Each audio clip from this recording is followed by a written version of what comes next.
Hey guys, it's Andrew from Cardinal Kia. In this video, I'm going to show you how to enter wiper service mode in the newly refreshed 2023 Kia Telluride. I have in front of me here an X-Line all-wheel drive in glacial white pearl with terracotta brown interior. Let's get started.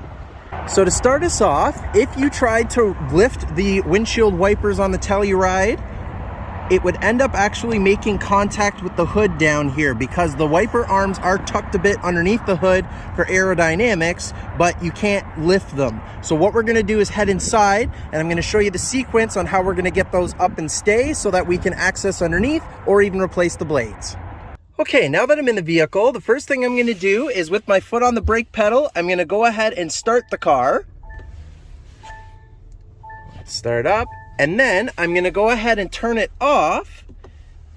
And then without opening the door or anything, I'm gonna go ahead and push the start button once more without my foot on the brake. And that puts the vehicle into accessory mode.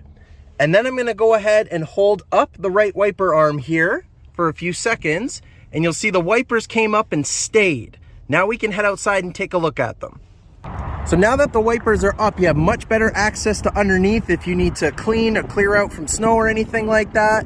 And now the wiper arms are up here, so you can actually peel them back now, and you can access the blades again to either replace or clean it. And then once you're done, make sure that they are flat on the windshield. And then while we're in the car, we're gonna go ahead and start it again. So foot on the brake and push start. And then I'm gonna go ahead and just lift the wiper arm, and it's gonna put them back into place. And that's how you do it. Thanks for watching, guys.